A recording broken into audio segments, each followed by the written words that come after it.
Sony's PlayStation TV is coming to Australia, but what exactly is it? Wearable or smartwatch? Which tech should you be wearing this summer?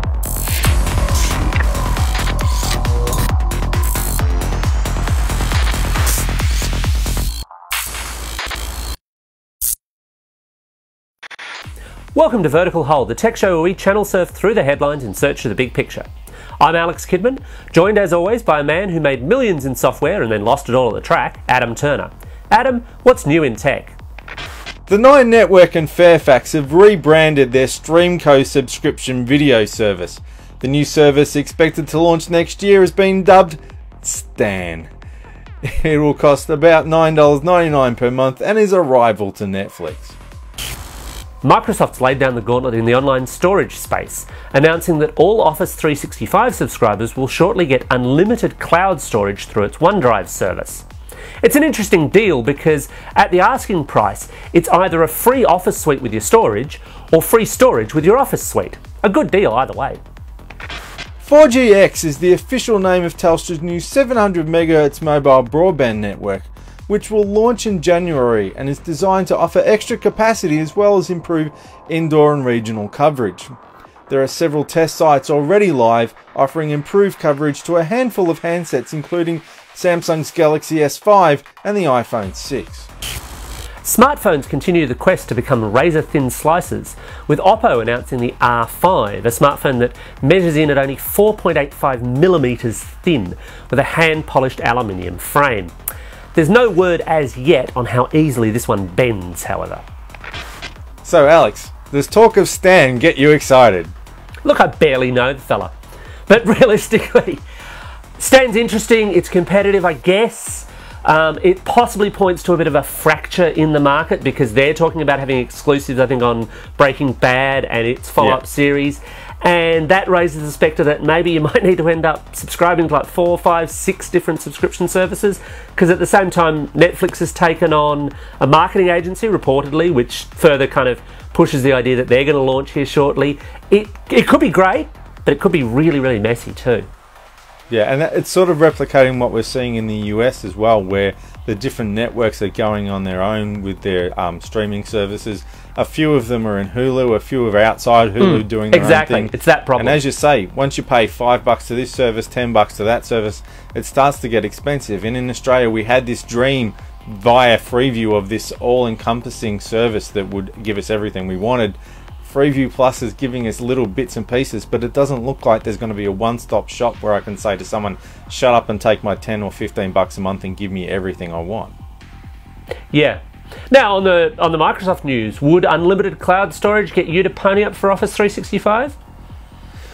I don't think that the cloud storage should really be that much of an influence. I think you should look at more whether you want the service and consider the cloud storage to be the freebie bit. You should decide whether Office 365 or Google Docs or Apple's word processor, whatever the hell they're called, whether that is the best tool for your job and how that fits into everything else, because somewhere along the line someone's going to give you a shitload of online storage. But the pricing doesn't quite work that way, because it's about $10 a month for Office 365, a terabyte virtually everywhere except Apple, because they still view their terabytes as being premium in the cloud. A terabyte virtually everywhere else is about $10. It is actually that bit more of a punch to services like Dropbox, even to Google, because Dropbox it's this is a real unlimited frustration. thing. I'd like to see better pricing from Dropbox. Yeah. Mostly because I just lost most of my bonus data and I'm back down to 2 gig or something ridiculously low like that. So I'm really waiting for a better deal from Dropbox. So Adam, PlayStation TV, what is it and why should I care? Well, it's basically a handheld Vita, but not so handheld. They've taken the guts of a Vita and that's official technical term. That's a PlayStation Vita, not a Vita, right? Yes. Oh, that's a whole different thing again. They're basically taking the guts of a PlayStation Vita handheld games console and put it in a little set-top box, basically big enough to fit in the palm of your hand. This thing will connect to your home network, and it has a HDMI port on the back of it for connecting to your television. Now, the first thing is it does not have TV tuners in it, which is going to disappoint some people, because if you had a PlayStation 3, you might have had the Play TV to use it as a TV tuner, And a lot of people have been wondering whether or not they're going to introduce that for the PlayStation 4.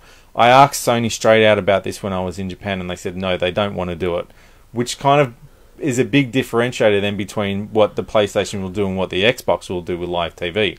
What the PlayStation TV is basically a gateway to the rest of the Sony ecosystem. So the four main things it will do is it's got a cartridge slot on the side, so you can take your Vita games and put them in this and play them on your television. You can stream games to it from the PlayStation 4 as if it was a Vita handheld TV. So you might be playing a game in the lounge room, someone else wants the TV, so you transfer that game across.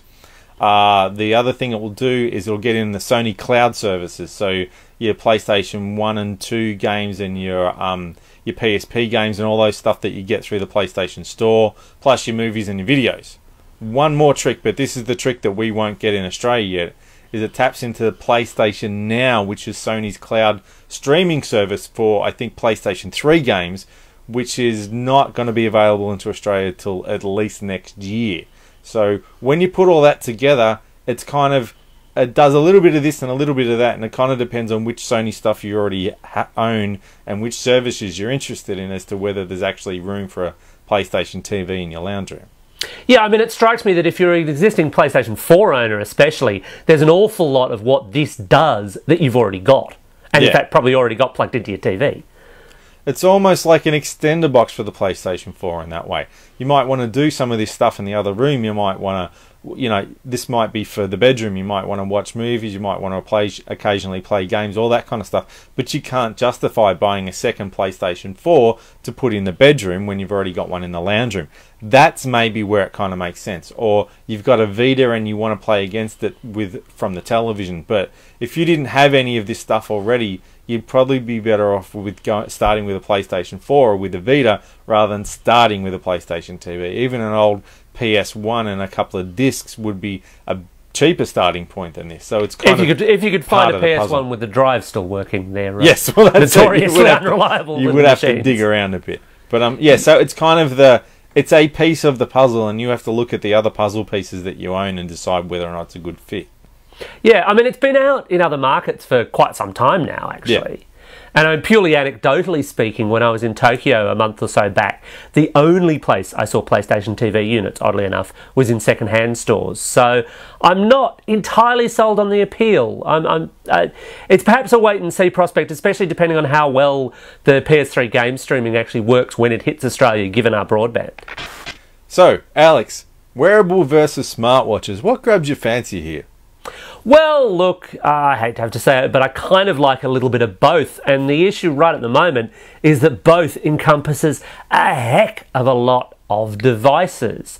You've got a lot of new upcoming things. Jawbone's just announced its latest high-end band, the Up 3, which is just packed with little biometric sensors that do heart rate, that will measure your REM sleep, that will almost be a health accessory, although they're very, very shy about calling it a medical grade health accessory because that opens up to all sorts of liability.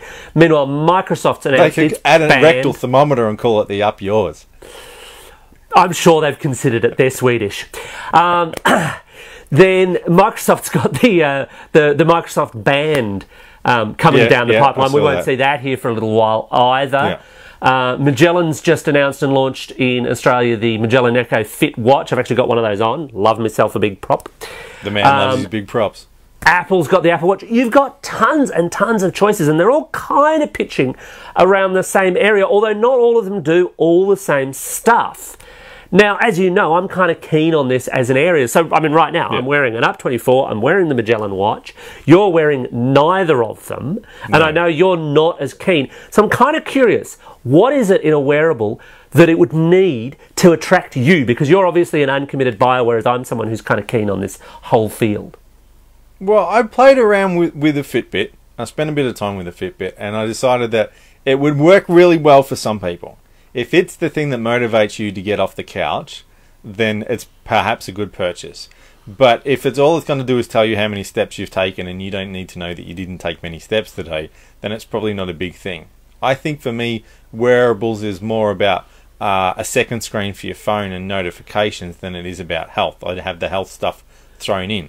So you'd be more of a smartwatch buyer then, I guess. I I think so. I think so, but I'm not. I still think it's also probably a bit early to jump in on smartwatches as well. I like to see what the next generation does, but I also think that the whole thing might be a little bit of overkill and needs to be simplified a bit.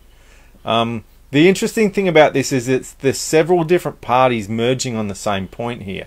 You're coming at this problem from the fitness band, from your Fitbit crew, market share are coming into it. From another side, you've got your smartwatch sort of smartphone people coming into it. From another side, again, you've got your GPS Magellan kind of people coming into it. So they're all approaching this from a different angle, and it will be interesting to see which of them strikes the right balance and whether there is one right balance, or whether, like I said, it comes down to whether you're more of a fitness person or a smartphone person, or what it is you want from these things. Yeah, I mean, it's interesting, and I don't know that there is a full-on one-size-fits-all solution for everyone. No, anyway, I don't think there is. Yeah. In the smartwatch space, the bugbear, the thing that has absolutely killed most smartwatches for me, is battery life. Yeah. And there's really only a few that actually deal with that problem more beyond our smartwatch lasts for a day and then you must charge it overnight. At which point, for example, you lose sleep tracking, but obviously also if you forget to charge it, then the next day it goes flat on you. It just absolutely always does. The Pebble's really good for this, and I'm very keen on the Pebble because it lasts, and it is that kind of simplified device you're talking about. It does a few things well, it doesn't do everything. Apple, on the other hand, are promising just about everything in an app sense with the Apple Watch, but they're notably reticent about really talking about battery life at this point. Even in the mid-ground, the Magellan that I'm wearing apparently will last me 6 months on my wrist because it runs off a standard watch battery, but it's a really limited device. It relies a lot on a smartphone paired to it to make an awful lot of sense. And you're right, it's an emerging market. I mean, the danger with technology, of course, is there's always something better down the track. Yeah.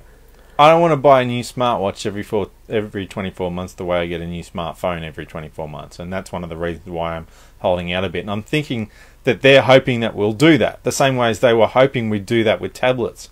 And they're now starting to find that people will sit on their tablets for 3 or 4 years, maybe instead of 1 or 2. People, so don't sit on your tablet, it will break. Yeah, so we don't listen to Adam, he's right. It will definitely bend, I can assure you.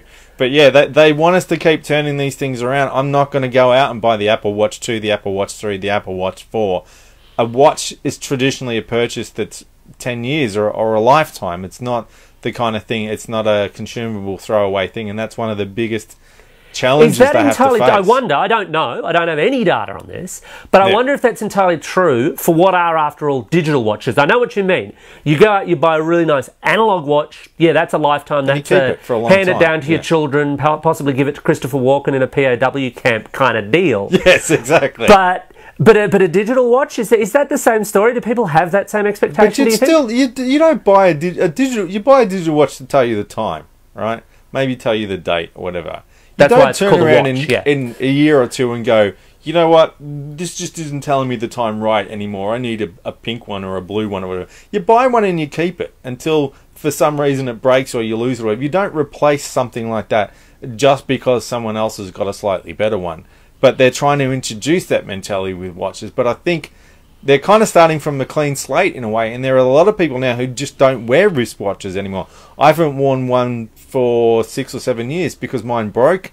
I didn't wear... Actually, no, sorry. I broke. I got another one. I lost it for a while. And then I started carrying around a smartphone. So they're not necessarily trying to win over people who traditionally had a wristwatch for a long time.